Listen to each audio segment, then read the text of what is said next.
Good morning my dear students. నిన్నటి పాఠంలో మనం fixed assets, investments and current liabilities గురించి మనం కొంచెం ప్రస్తావించుకున్నాం. ఇప్పుడు కరెంట్ అసెట్స్లో మనకి దేర్ ఆర్ 6 సబ్ గ్రూప్స్.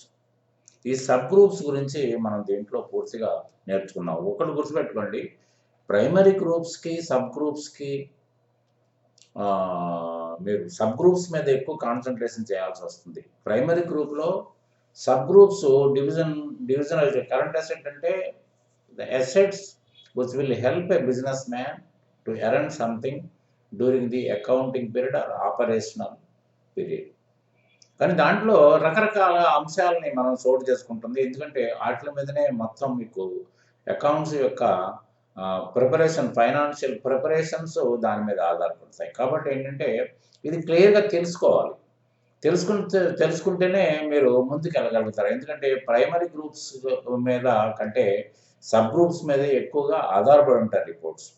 దాంట్లో మీకు ముఖ్యంగా stock on hand, deposit asset అని బ్రాకెట్లు ఎందుకు పెట్టామంటే మీకు deposits received and deposits paid, అంటే మనం తీసుకున్న deposits from the public and మనం పెట్టిన డిపాజిట్. అందుకని ఏంటంటే ఇది మా అసెట్ అనేటప్పటికి మనం పెట్టిన డిపాజిట్లు. Loans and advances asset. Loans and advances asset కూడా దీంట్లో కూడా ఏంటంటే లోన్స్ అండ్ అడ్వాన్సెస్ అవైల్డ్, అంటే మనం తీసుకున్న లోన్స్ అంటే కరెంట్ లయబిలిటీస్లో కలుగుతాయి. తర్వాత ఏమో మనం ఇచ్చిన లోన్స్ అంటే మనం స్టాఫ్కి ఇవ్వటం కానివ్వండి, లేకపోతే మన పార్ట్నర్స్కి ఇవ్వటం కానివ్వండి, డైరెక్టర్స్కి ఇవ్వటం కానివ్వండి, లేకపోతే డీలర్స్కి ఇవ్వటం కానివ్వండి, ఏ విధంగా అయినా సరే loans and advance will be adjusted. తర్వాత cash in hand, sundry debtors, bank accounts, ఇవన్నీ కూడా మీకు కరెంట్ అసెట్స్లో ఒక సబ్ గ్రూప్స్ కింద లెక్క. ఇవి ఎలా ఉంటాయో చూద్దాం. ముందుగా stock on hand. It is an important group in accounts. That is ఏంటంటే స్టాక్ ఎక్కడ ఉంటుంది మీకు జనరల్గా చూడండి, ఒక ట్రేడింగ్ కన్సర్న్లో ఉంటుంది. అంటే కొని అమ్మేదాన్ని ట్రేడింగ్ కన్సర్న్ అంటారు. రెండోది ఏంటంటే మ్యానుఫ్యాక్చరింగ్ కన్సర్న్లో ఉంటుంది. మ్యానుఫ్యాక్చరింగ్లో ఏముంటాయి, రా మెటీరియల్ ఉంటుంది. ఎందుకంటే రా మెటీరియల్ తోటే వేరే వస్తువుని మీరు తయారు చేయడానికి ఉపయోగపడతారు కాబట్టి రా మెటీరియల్ ఉంటుంది. Raw material అన్కన్జ్యూమ్డ్. ఇప్పుడు మన దీంట్లో ట్రేడింగ్ అకౌంట్లో కూడా unsold goods which are lying with you, మీ దగ్గర ఏదైతే అమ్మకానికి గురి కాకుండా ఉన్నాయి అంటే బ్యాలెన్స్ స్టాక్స్. ఒక 100 ఐటమ్స్ కొంటే 80 ఐటమ్స్ కొన్నట్టయితే 20 units are your closing stock. అట్లనే మ్యానుఫ్యాక్చరింగ్లో raw material not consumed so far, and finished goods not sold, and semi finished goods. ఇవన్నీ కూడా తర్వాత ఏంటంటే కాంట్రాక్ట్స్లోకి వచ్చేటప్పటికి వర్క్ ఇన్ ప్రోగ్రెస్, మ్యానుఫ్యాక్చరింగ్లో వచ్చేటప్పటికి వర్క్ ఇన్ ప్రాసెస్, ఇవన్నీ కూడా ఉంటాయి. కాబట్టి ఏంటంటే స్టాక్ ఆన్ హ్యాండ్ అనేది దీంట్లో ప్రత్యేకమైన గ్రూప్ ఉంది.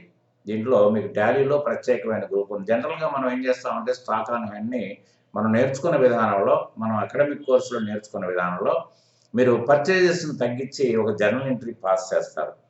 స్టాక్ టు పర్చేజెస్ అంటే పర్చేజెస్ ఆటోమేటిక్గా డౌన్ అవుతాయి. అప్పుడు ఏంటంటే that will be taken to the balance sheet. ఎందుకంటే అన్సోల్డ్ ఐటమ్ అంటే that will be carry forward to the next year and will be sold next year. కాబట్టి ఏంటంటే కానీ ఇక్కడ మీకు ఒక జర్నల్ ఎంట్రీ పాస్ చేసే విధానం లేదు ఇక్కడ. ఎందుకంటే దీనికి సెపరేట్ గ్రూప్ ఇచ్చాడు, స్టాక్ ఆన్ హ్యాండ్ అని గ్రూప్. దాంట్లో మీరు అకౌంట్ ఓపెన్ చేయగానే మీకు సెపరేట్గా మీకు ఒక ఇది ఓపెన్ అవుతుంది. మీకు దాంట్లో ఒక స్క్రీన్ ఓపెన్ అవుతుంది. ఆ స్క్రీన్లో మీరు ఏ డేట్కి క్లోజింగ్ స్టాకు, తర్వాత దాని ఉన్న బ్యాలెన్స్ షీట్ నోట్ చేస్తే that will take to trading account as well as in balance sheet. కాబట్టి ఏంటంటే అది చాలా హెల్ప్ అవుతుంది. కాబట్టి అంటే స్టాక్ ఆన్ హ్యాండ్ కిందనే మీరు గ్రూప్ చేయాల్సిన అవసరం వస్తుంది. కానీ దాన్ని కరెంట్ అసెట్ కింద గ్రూప్ చేస్తే ఇబ్బంది పడతారు. కరెంట్ అసెట్ కింద గ్రూప్ చేస్తే మీకు కనబడదు. తర్వాత ఏంటంటే ఓన్లీ బ్యాలెన్స్ షీట్లో రిప్రజెంట్ అవుతుంది, కానీ మీకు కనబడకుండా పోతుంది అది. సో అది మాత్రం బాగా గుర్తుపెట్టుకోండి. Stock on hand is accounted for the end of financial year. The reason is because the purchase of goods or raw materials has been claimed for but have not sold or consumed in the process of manufacturing some portion of stock at. అంటే మనం పర్చేస్లో already దాన్ని entry తీసేసుకున్నాం ఖర్చుల్లో, కానీ మొత్తం consume చేసామంటే consume చేయలేదు కాబట్టి ఆ బ్యాలెన్స్ స్టాక్ తీసుకోకపోతే ద మార్జిన్ విల్ ఎఫెక్ట్. అంతే కదా, ఎందుకంటే మీకు ₹1,00,000 సరుకు కొన్నారు, దాంట్లో ₹70,000 విలువైన సరుకుని 80,000కి అమ్మారు, అంటే మార్జిన్ కలుపుకొని అమ్ముతారు కదా. అంటే మీకు ₹1,00,000 సరుకుని ఇక్కడ 80,000కి అమ్మినట్టే ఉంటుంది. అంటే అప్పుడు ఏమవుతుంది, మీకు ఇక్కడ నష్టం వచ్చే అవకాశం ఉంటుంది. ఎందుకంటే ₹1,00,000 కొనుగోలు అయింది, ₹80,000 సేల్ అయితే నష్టమే వస్తుంది కదా.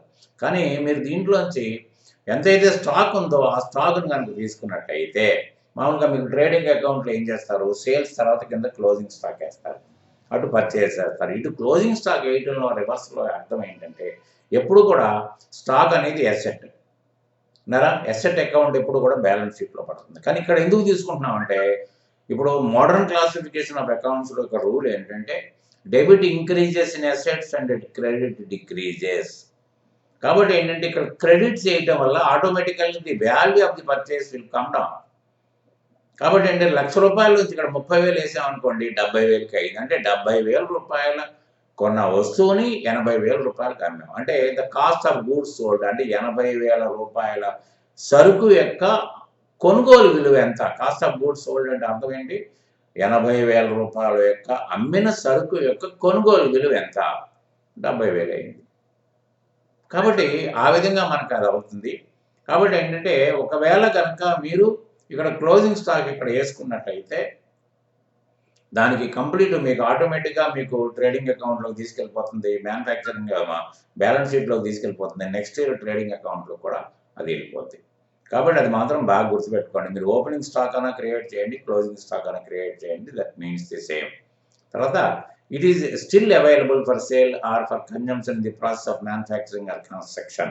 The stock on hand has the effect of increasing the profit for the business to offset against the purchase expenses. అంతే కదా, ఎందుకంటే upset against the purchase expenses ఏదైతే మీరు కొనుగోలు చేశారో ఆ కొనుగోలుని ఇది తగ్గిస్తుంది. కొనుగోలుని తగ్గించడం వల్ల ఒరిజినల్గా ఎంతైతే మనం అమ్మిన సరుకు యొక్క విలువని బయటకు వస్తుంది. General and common policy to value closing stock is the least of purchase price of the or market price. General దీన్ని వాల్యూ ఎలా చేస్తాం మనం, least of the purchase price or market price. ఇలా ₹10 కొన్నాం అనుకోండి, కొన్న వస్తువుని ఇవాళ మనం క్లోజింగ్ స్టాక్ వాల్యూ వేసేటప్పటికి అది ₹11 అయింది అనుకోండి. ఇవాళ అదే వస్తువు కొనాలంటే ₹11, కానీ you have to take the least, అంటే ₹10 తీసుకోవాలి. సపోజ్ ఇప్పుడు ₹10 కొన్న వస్తువుని ఇవాళ మార్కెట్లో ₹9గా దొరుకుతుంది. అటువంటిప్పుడు you should not take the purchase price, you have to take the market price, that is ₹9. అంటే మీరు లాస్ని అజ్యూమ్ చేసుకుంటూ పోవాలి తప్ప లాభాన్ని అజ్యూమ్ చేయొద్దు. కాబట్టి ఏంటంటే you have to take the least of the purchase or market price. It is a special group and it has to be differently treated than other normal ledgers. Accounts falling under this stock in hand are not permitted any transaction. ఏ విధమైన transaction దీంతోటి permit చేయదు. So you cannot include them in any kind of voucher. ఏ ఓచర్లో కూడా ఇది మీకు పడదు. అంటే మీకు జనరలైజేషన్లో ఇది ఎక్కడ పనికిరాదు. మామూలుగా మనం నేర్చుకున్నప్పుడు మాత్రమే చేసాం. Since no transaction through vouchers can be passed, these are the only accounts for which the closing balance can be entered from ledger accounts through alteration. అంటే మీరు ఆల్టరేషన్ మోడ్లో మీరు కంప్లీట్ దాంట్లో మీకు కావాల్సిన బ్యాలెన్స్ని మీరు వేసేసుకోగలుగుతారు అన్నారా. తర్వాత the opening balance of these accounts give the opening stock of the company. The closing balance represent the value of the closing stock at the end of the period. So దాంట్లో ఏమున్నాయి చూద్దాం. Closing stock of రా materials, stock of finished product, stock of semi finished product, stock of packing material. ఇది కూడా ఏంటంటే మీకు suppose ఇప్పుడు cell phones ఉన్నాయనుకోండి, దానికి ఏముంది, ఒక బాక్స్ ఉంటుంది. ఆ బాక్స్లో మీకు ఇయర్ ఫోన్స్ ఉంటాయి, బ్యాటరీ ఉంటుంది, తర్వాత యూజర్ గైడ్ కూడా ఉంటుంది. అవన్నీ కూడా మీరు ఎందుకంటే అవన్నీ వాటిని కలిపితేనే కాస్ట్ ఆఫ్ యూనిట్ అవుతుంది. ఆ యూనిట్ మీద మార్జిన్ వేసుకుని వేస్తారు కాబట్టి so you have to take all the things into consideration. అంతేగాని స్టాక్ ఆఫ్ ప్యాకింగ్ మెటీరియల్ అనేది మీరు ఎక్స్పెన్సెస్లో రాసుకోవడానికి వీల్లేదు. Stock of stationery in manufacturing అంటే లేబుల్స్ కానీ లీఫ్లెట్స్ కానీ ఇవన్నీ ఉంటాయి కదా. స్టాక్ ఆఫ్ ట్రేడబుల్ గూడ్స్, ఇవన్నీ కూడా మీకు క్లోజింగ్ స్టాక్లో తీసుకోవాలి. Work in progress in construction activity, work in process in manufacturing. Work in progress అంటే ప్రతి నెల బిల్లు పెడతామండి. మనకేమవుతుందంటే సపోజ్ గోడలు లెగుస్తున్నాయనుకోండి, గోడలు లేసిన తర్వాత ఆ బీమ్ లెవెల్ కంటే తక్కువ ఉందనుకోండి మనం చేయం. అంటే ఆ బీమ్ లెవెల్ టచ్ చేస్తేనే మనం ఆ నెలలో బిల్ పెట్టడానికి ఉంటుంది. లేకపోతే నెక్స్ట్ మంత్ బిల్ పెట్టాల్సి వస్తుంది. కాబట్టి ఏంటంటే మనకి లెవెల్ కంటే తక్కువ ఉన్నప్పుడు మనం అంటే ఆల్రెడీ మన దగ్గర ఓపెనింగ్‌గా బ్రిక్స్ గాని, శాండ్ గాని, ఐరన్ గాని ఉన్నట్టయితే we can count and value them. కానీ ఆల్రెడీ దాంట్లో కన్జ్యూమ్ అయిపోయింది కదా! సిమెంట్ కన్జ్యూమ్ అయింది, బ్రిక్ కన్జ్యూమ్ అయింది, శాండ్ కన్జ్యూమ్ అయింది, వాటర్ కన్జంప్షన్ ఉంది, అన్నీ ఉన్నాయి కాబట్టి ఇంజినీర్స్ ఏం చేస్తారంటే ఎంత విడ్త్, హైట్‌ని బట్టి దాంట్లో ఎంత సిమెంట్ ఉంది, ఎంత బ్రిక్ ఉంది, ఇవన్నీ దాని ప్రకారం వాల్యూ చేస్తారు. ఇది కాస్ట్ అకౌంటెన్సీ మనది కాదు. సో, ఆ వాల్యూని ప్రకారం వర్క్ ఇన్ ప్రోగ్రెస్ అంటే work is in the finishing stage not yet completed అని అర్థం. అట్లనే వర్క్ ఇన్ ప్రాసెస్ అంటే మీకు మ్యానుఫ్యాక్చరింగ్‌లో ఎలా ఉంటుందంటే సపోజ్ ఒక బిస్కెట్ మ్యానుఫ్యాక్చరింగ్ ఉందనుకోండి. దాంట్లో ఏంటంటే మనం ఒక మైదా ఏస్తాం. దాంట్లో ఛానెల్‌లో రన్ అవుతా ఉంటుంది. మధ్య మధ్యలో ఫ్లేవర్స్ కలుస్తా ఉంటాయి. అదంతా ఎండ్‌కొచ్చేటప్పటికి కంప్లీట్ బిస్కెట్ షేప్‌లో వస్తుంది. అంటే మనం అర్ధరాత్రి 12కి స్టాక్ తీసుకున్నామంటే మార్చి 31 నాడు అప్పుడు ఏమవుతుంది మీకు అంటే మీరేసిన అక్కడ ఇన్వాల్వ్‌లో మీరేసిన మెటీరియల్‌కి కింద వచ్చిన మెటీరియల్‌కి తేడా ఉంటుంది. కాబట్టి ఏంటంటే అప్పుడు మధ్యలో ఉన్నదేంటి మెటీరియల్ ఈజ్ ఇన్ ప్రాసెస్. అంటే ఆ ఛానెల్‌లో నడుస్తూ ఉందది. ఆ నడుస్తున్న దాన్ని కూడా మీరు క్యాల్కులేషన్‌లో తీసుకోకపోతే మీ యొక్క మార్జిన్ డిఫరెన్స్ వస్తుంది. ఎందుకంటే అది కూడా మనం బయట లేదు. మనం వర్క్ ఇన్ ప్రోగ్రెస్‌లో కౌంటింగ్ చేయడం ఎట్లనో ఇది కూడా అంతే. ఇది కూడా కాస్ట్ కాస్ట్ అకౌంటెన్సీ యాక్టివిటీ. తర్వాత stock with the consign in consignment business. Consignment business అంటే తెలుసు కదా! అంటే without opening a branch at a different place to cell the product you will appoint one agent that is who is called as a consignee and the goods will be sent to him. The consignee will sold the goods taking the permission from the consignor from time to time. ప్రతిసారి sir ఇది అమ్మంటారా market ఎలా ఉంది అది అమ్మంటారా అని అడిగి అమ్ముతాడు. So the the అంటే ఇది మనం అమ్మిన స్టాక్ కాదు. మనం అక్కడ ఒక బ్రాంచ్ లాగా పెట్టుకున్న స్టాక్. కాబట్టి ఏంటంటే మనం అక్కడ ఉన్న స్టాక్ కూడా మన స్టాక్ కింద లెక్కేసుకోవాలి. ఎందుకంటే అక్కడికి వెళ్ళిపోయింది కదా! స్టాక్ ఆన్ కన్సైన్‌మెంట్ అన్నమాట. అక్కడ ఎంత స్టాక్ ఉంటే అతను మందే. రేపొద్దున మనకు అక్కడ బేరాలు లేకపోతే will get it back. So, ఆ కన్సైన్‌కి ఏ సంబంధం లేదు. సో, అది స్టాక్ ఇన్ ట్రాన్సిట్ అంటే సపోజ్ మనకి 30 తారీఖున చెన్నైలో మనకి ఒక లారీ బయలుదేరింది. మనం కొన్నాము. అది 1 ఏప్రిల్ నాడు వచ్చింది మనకి. అప్పుడేమవుతుంది స్టాక్ ఇన్ ట్రాన్సిట్ అంటే రవాణాలో ఉంది. కానీ అక్కడ బయలుదేరినప్పుడు ఆ స్టాక్ మనదే. మన మీద ఇన్వాయిస్ అయి ఉంది. కానీ మనకి రీచ్ కాలేదు. మనం కౌంటింగ్ స్టేజ్‌లో మన గోడౌన్‌లో ఆ సరుకు లేదు. కానీ మన బిల్ వచ్చినప్పటికి 30థ్ మార్చి నాడు ఉంటుంది కాబట్టి we have to take that into consideration. అంటే స్టాక్ ఇన్ ట్రాన్సిట్ అనేది కూడా మనం తీసుకోవాల్సి వస్తుంది. దాంట్లో ఉన్న ఐటెమ్స్ అన్నీ మనం దీంట్లో ఇంక్లూడ్ చేసుకోవాలి.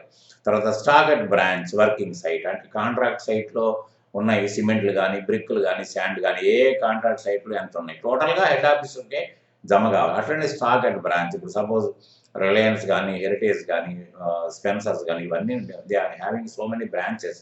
హెడ్ ఆఫీస్ నుంచే ఇవన్నీ ఆటిలకి రిక్వైర్డ్ సరుకులు ఇండెంట్ ప్రకారం వెళ్తూ ఉంటాయి కాబట్టి at the year ending they will be counted and stock at Kukatpally, stock at Ameerpet, stock at S R Nagar ఇలా మనం నోట్ చేసుకుంటూ పోతాం. So everything is to be taken into account. Stock of raw film in colour labs film స్టూడియోస్‌లో మీరు film exploitation కోసం వాడితే raw film. తర్వాత stock of wall posters in film distributing company. ఇవన్నీ కూడా మీకు అంటే మీకు ఇంకా రకరకాలుగా కూడా తగలొచ్చు. మీరు ఎక్స్‌పీరియన్స్‌లో మీరు రేపొద్దున ఆహ్, రేపొద్దున మీరు మీరు మీరు పనిచేస్తున్న సంస్థలో ఇంకెన్నో ఉండొచ్చు.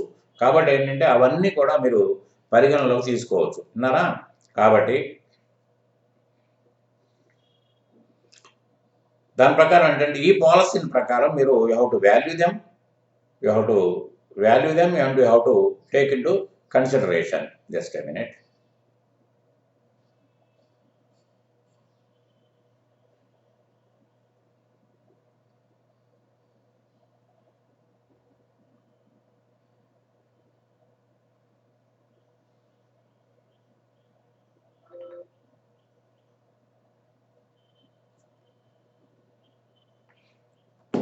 తర్వాత డిపాజిట్ అసెట్ అంటే మనం రకరకాల పద్ధతుల్లో మనం డిపాజిట్లు పెడతాం. అంటే సెక్యూరిటీ డిపాజిట్లు గానీ ఏవైనా పెడతాం. ఆ డిపాజిట్లన్నీ కూడా ఈ అకౌంట్ కిందనే ఉండాలి. అంటే deposits from our source of money to the authorities.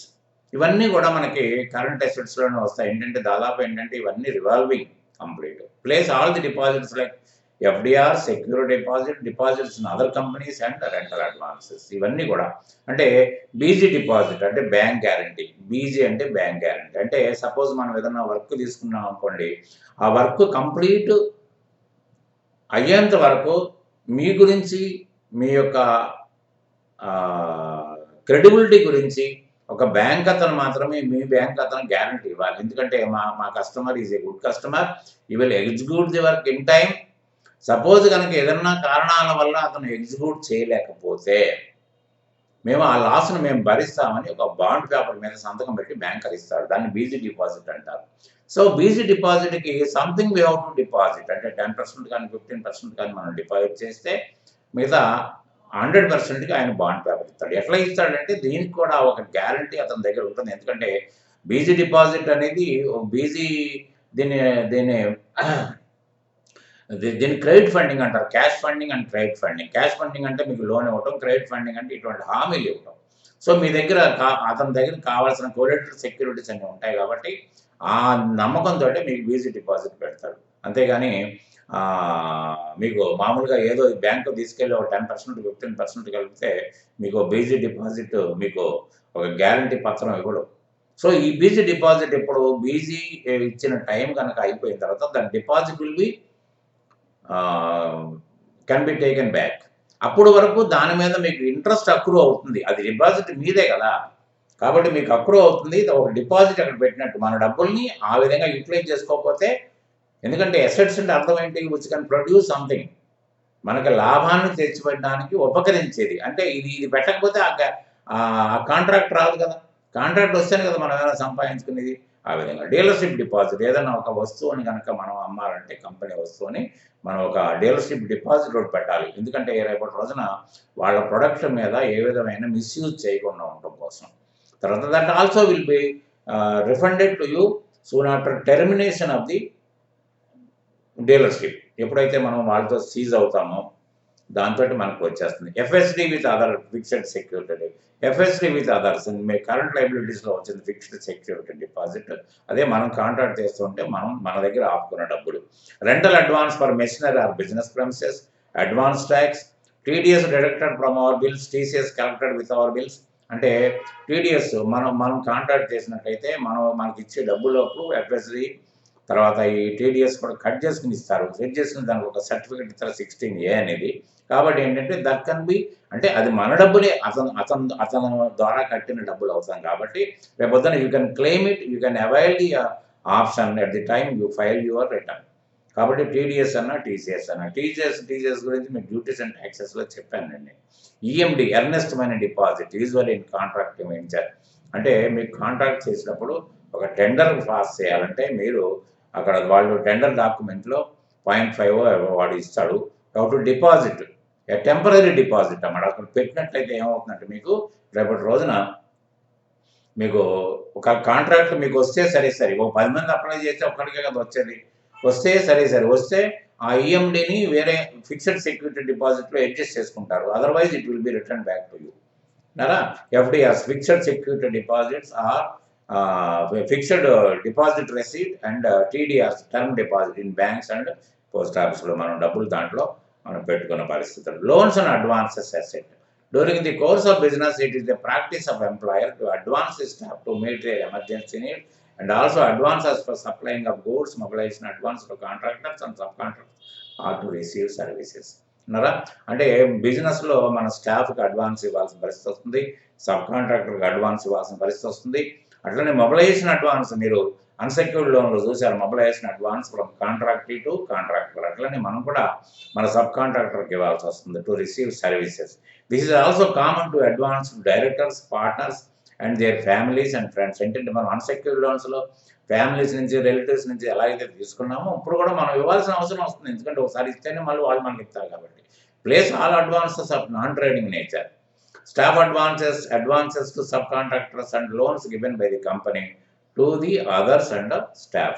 దీంట్లో ఏమున్నాయి? Staff festival, medical, tour advance and housing loans to staff, advances to sub contractors in cash or in the form of material. Sub contractor ఉన్నప్పుడు అతనికి cash ఇస్తాం, లేకపోతే material కొని అతనికి supply చేస్తాం. కాబట్టి ఏంటంటే ఏదైనా సరే మీన్స్ ది సేమ్, అది అడ్వాన్స్ కిందే మనం రాసుకోవాల్సి వస్తుంది. Loans to partners, directors or others and their family members. Advance for supplies and service. తర్వాత మీ కరెంట్ లయబిలిటీస్లో advance received for service, advance received for supply, customer deposit అని చూసుకున్నాం సరే, దానికి రివర్స్ ఇది. ఎందుకంటే మనకు సప్లై కావాలంటే కొంత అడ్వాన్స్ పెడితే సప్లై స్టార్ట్ చేస్తారు, తర్వాత బ్యాలెన్స్ ఇస్తాం. అట్లనే ఇది if not supplied we can get it back. So అది కరెంట్ లయబిలిటీ, ఇది కరెంట్ అసెట్, దానికి ఆపోజిట్. తర్వాత cash in hand. Cash in hand mean the amount of money in the form of cash that a company has after it has paid all its cash. అంటే balance cash అంటే మన దగ్గర ఉన్న క్యాష్లో, రకరకాల సోర్సెస్లో మన దగ్గరికి చేరిన క్యాష్లో మనం ఖర్చు పెట్టంగా, అంటే మనం ఫిక్స్డ్ అసెట్స్ కొనుక్కుంటామా, లేకపోతే మెయింటెనెన్స్ ఎక్స్పెన్సెస్ చేస్తామా, పర్చేస్ చేస్తామా, ఇవన్నీ బ్యాలెన్స్ ఆన్ హ్యాండ్ టుడే.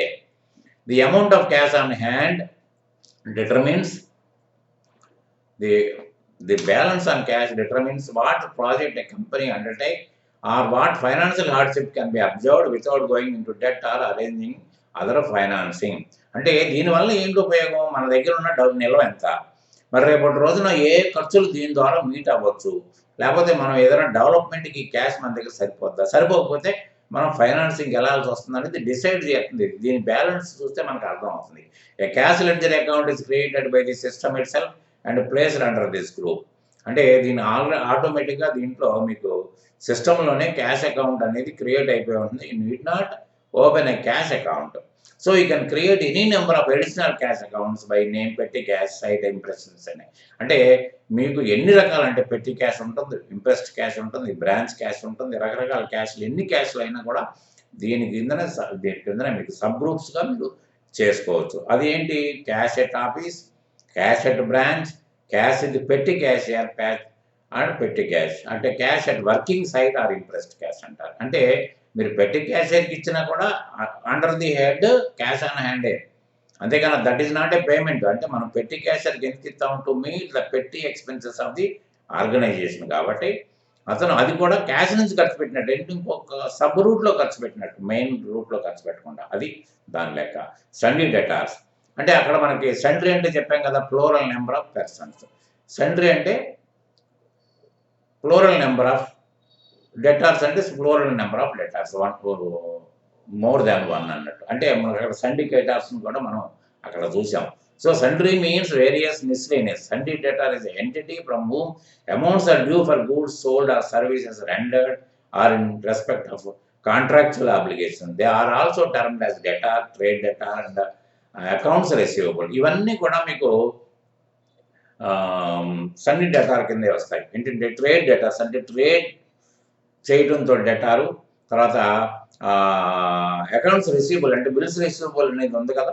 అంటే మనకి ఏంటంటే మనం దాన్ని ఒక డాక్యుమెంట్ రాసి నెగోషియబుల్ ఇన్స్ట్రుమెంట్ తీసుకుంటాం. రేపటి రోజున that can be presented to bank, that can be transferred, that can be endorsed to anybody.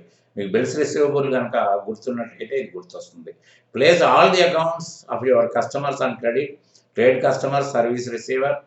Try to place individual ledger accounts at the appropriate subgroup and avoid placing ledger accounts directly under this main group. దీని కింద మీరు ఒక sub group చేసుకోవాలి. ఎందుకంటే ఎవరెవరు trade డెటార్సా, లేకపోతే debtors for సర్వీసా, అంటే మీరు సర్వీస్ ప్రొవైడర్స్ అయితే దాని కిందనే డెటార్స్ ఉంటారు, లేకపోతే గూడ్స్ సప్లయర్ అయితేనేమో దాని కిందనే ట్రేడ్ కస్టమర్ అన్నమాట. దాని కిందనే మీరు ఒక ఎన్ని నెంబర్ ఆఫ్ అకౌంట్స్ ఉంటే అన్ని నెంబర్స్ చేసుకోవాలి. కానీ గ్రూప్ మాత్రం సండీ డెటార్ గ్రూపే ఉండాలి. తర్వాత బ్యాంక్ అకౌంట్స్, మీకు అక్కడ బ్యాంక్ ఓడి అండ్ ఓసిసి అని మీకు దాంట్లో లయబిలిటీ సైడ్ వచ్చింది. అంటే అదేమో లోను ఇచ్చినప్పుడు దాన్ని పర్సనల్ అకౌంట్ కింద మనం క్లాసిఫికేషన్ చేసుకోవాలి. దీన్ని రియల్ అకౌంట్ కింద తీసుకోవాలి. ఎందుకంటే bank current account is opened by business units in cooperative and commercial banks who have number of regular transactions with the bank, both deposits and withdrawals. It is also known as demand deposit. In this demand deposit, ante you need not get the permission from the banker to withdraw your deposits. అంతే కదా. In this amount can be deposited and withdrawn any time during the working hours of bank without giving any prior notice. It is also suitable to make payments to creditors through checks and to deposit checks received from the debtors. All current accounts with the bank should be placed under this group bank current accounts. మీకు గ్రూప్లో వెళ్తే first వచ్చేదే bank, మీకు alphabet లెక్కలో ఉంటుంది కాబట్టి ఏలో ఉంటుంది కాబట్టి బిలో ఉంటుంది. So all the current accounts are to be placed here. ఇది రియల్ అకౌంట్ అవుతుంది. అందుకనే బ్యాంకులో మనకి మామూలుగా చెప్పినప్పుడు bank is a personal account అంటారు. No, it is not a personal account. It is personal account as well as real account. Current account కనుక maintain చేసినప్పుడు ఇది రియల్ అకౌంట్ అవుతుంది. ఎందుకంటే మన డిపాజిట్ మనం తీసుకోవడానికి, ఇప్పుడు అదే మనం పర్సనల్ అకౌంట్లో ఇచ్చామనుకోండి, వాడి బుద్ధి పుట్టి ఇస్తే మనకు వాపస్ వస్తుంది, లేదా రాదు. మనం నోటీస్ ఇవ్వాల్సిన అవసరం వస్తుంది, యూ పే మై మనీ అని. ఇక్కడ there is no question of notice here. అందుకని ఇది డిమాండ్ డిపాజిట్ అని కూడా మీరు అంటారు. You can take your deposit as you like. కాబట్టి ఏంటంటే అవి ఇప్పుడు మీ దగ్గర స్టేట్ బ్యాంక్ ఉండొచ్చు, ఐసిఐసిఐ బ్యాంక్ ఉండొచ్చు, యాక్సిస్, ఎన్ని బ్యాంకులైనా ఉన్నాయండి, అన్ని బ్యాంక్ అకౌంట్ కింద క్రెడిట్ చేసుకుంటే, అది గ్రూప్ చేసుకున్నట్టయితే that will be placed in bank account in balance sheet అన్నారా. తర్వాత branch division, this is a rare group అమ్మా. ఎందుకంటే మనకి బ్రాంచెస్ ఉన్న బిజినెస్లు అయితేనే, ఇప్పుడు స్పెన్సర్ ఉంది, హెరిటేజ్ ఉంది, రిలయన్స్ ఉంది, బిగ్ బజార్ ఉంది, ఇవన్నీ వాటికి బ్రాంచెస్ ఉన్నాయి కాబట్టి దీన్ని మెయింటైన్ చేస్తారు. ఎందుకంటే ఏ బ్రాంచ్ యొక్క పొజిషన్ దీంట్లో చూడగలుగుతాం మనం. కానీ బ్రాంచెస్ లేకపోతే దీన్ని వాడుకోవాల్సిన అవసరం. అందుకని it is a rare group. This maintains ledger accounts of all your companies, branches, divisions and sister concern subsidiaries and so on. This group may be used for convenience by multiple branch companies for inter-branch transactions. It is a rare group.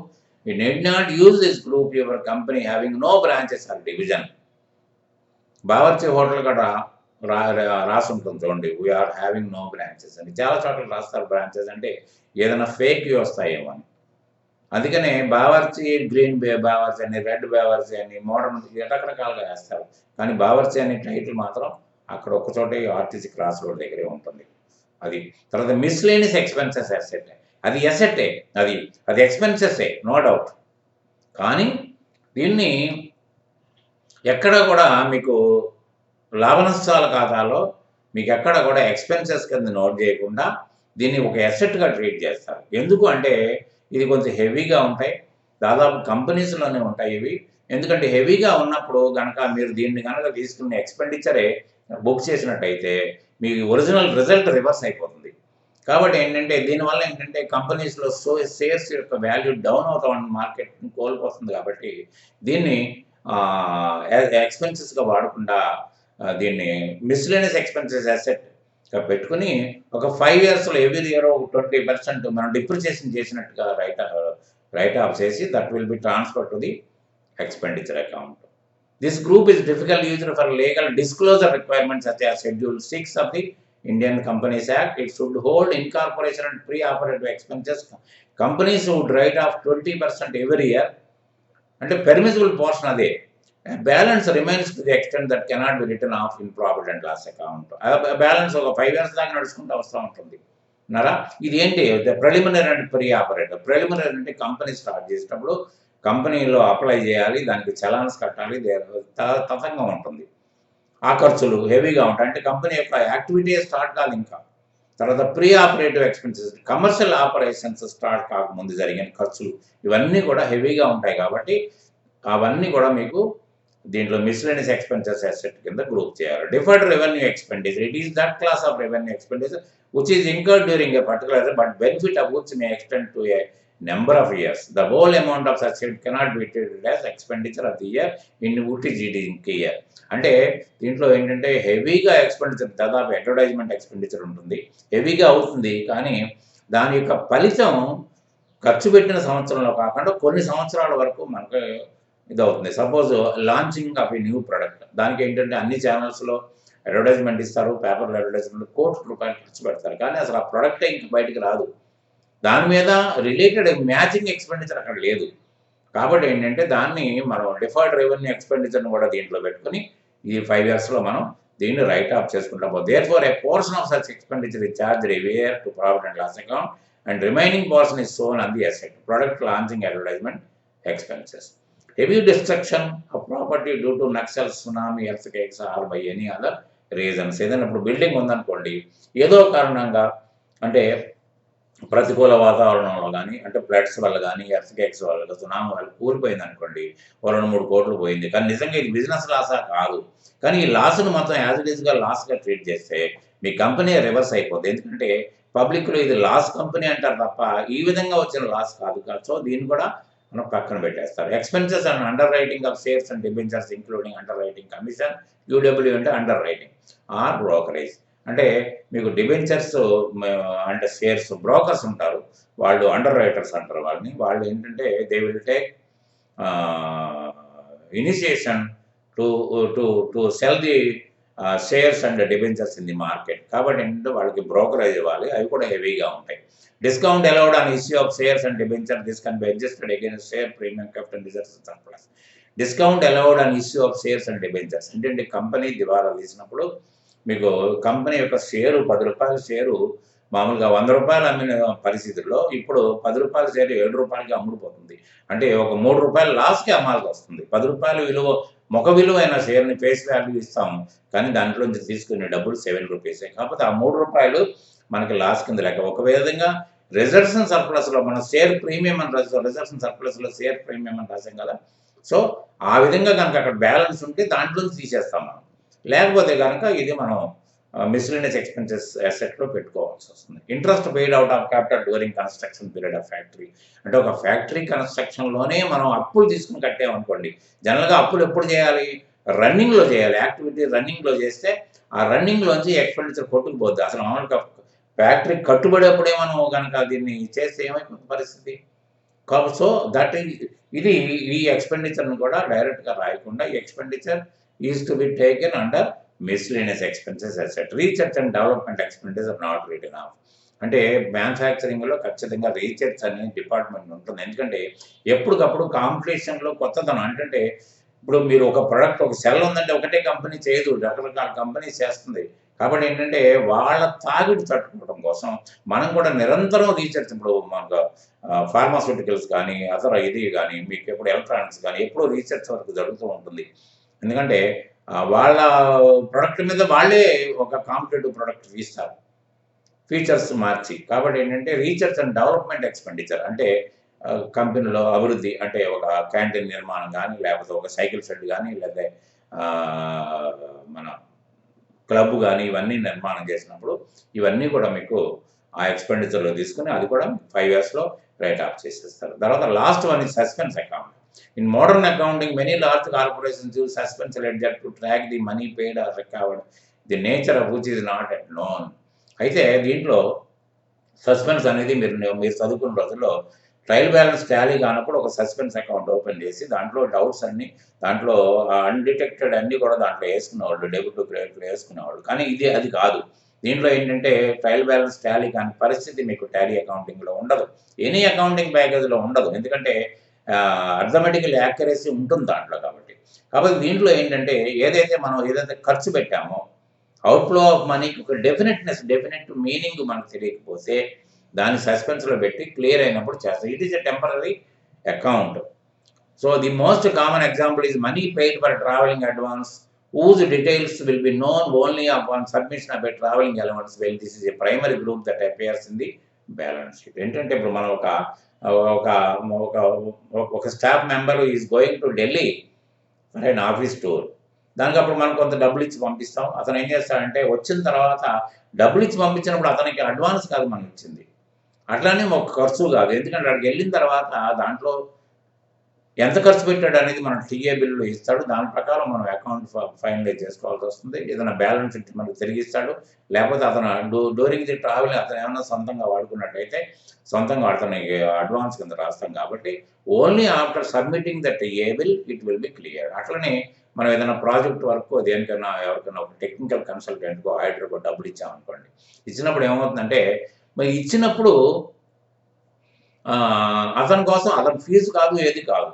అంటే ఒక work execute చేయడానికి మనం ఇచ్చాం కాబట్టి, మనం దాన్ని సస్పెన్స్‌లోనే పెట్టుకోవాలి. ఎప్పుడైతే మనకి వర్క్ కంప్లీట్ అయిన తర్వాత బిల్ ఇస్తాడో that bill is to be considered. And దాంట్లో కూడా మీకు ఏదైనా బ్యాలెన్స్ ఉంటే వస్తుంది. లేకపోతే మనమే ఇవ్వాల్సొస్తే ఇవ్వాల్సిన పరిస్థితి వస్తుంది. So, amount given to your consultant for project work advance etcetera. కాబట్టి ఏంటంటే ఇదంతా కూడా సస్పెన్స్ అకౌంట్లో వస్తుంది. This is the last item. This is the last item in the asset side. So with this we had completed the grouping related to liabilities and assets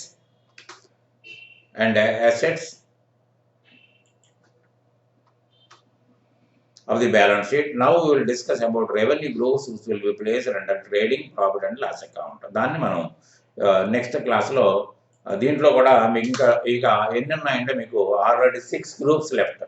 ఈ 6 గ్రూప్స్లో మీకు 4 గ్రూపులు ట్రేడింగ్ అకౌంట్లు ఉంటాయి, 2 గ్రూపులు ప్రాఫిట్ అండ్ లాస్ అకౌంట్లు ఉంటాయి. దాన్ని కూడా విడివిడిగా మీ దగ్గర నోట్స్లు చదవండి. తర్వాత ఏంటంటే ఇప్పటి వరకు మీకు మరి నాకు డౌట్స్ రావట్లేదా, లేకపోతే అసలు నిజంగా మరి ఎలా ఉందనేది నాకు అర్థం కావట్లేదు. ఎవరు కూడా కామ్గా వింటున్నారు అనిపిస్తుంది, అసలు వింటున్నారో లేదనేది కూడా నాకు తెలియదు. కాబట్టి ఏంటంటే ఎవరైతే ఇది అయిన తర్వాత ఒకవేళ కనుక మాకు టెస్ట్ గురించి అడుగుతారో వాళ్ళకి నేను పంపిస్తాను. ఆ టెస్ట్ గురించి కూడా పట్టించుకోకపోతే ఎప్పుడు కూడా ఏ విషయంలో కూడా మోటివేషన్ క్లాసెస్లో కానీ ఇట్లాంటి ఫ్రీ క్లాసెస్లో కానీ నేను వాళ్ళని ఇన్వైట్ చేయను. గ్రూప్లో కూడా యాడ్ చేసుకోవడం కూడా జరగదు. ఎందుకంటే మీకోసం చేసినప్పుడు మీరు దాన్ని కాన్సన్ట్రేషన్ చేయాల్సిన అవసరం, మినిమం రెస్పాన్సిబిలిటీ మీ మీద ఉంది. కాబట్టి you please concentrate on that.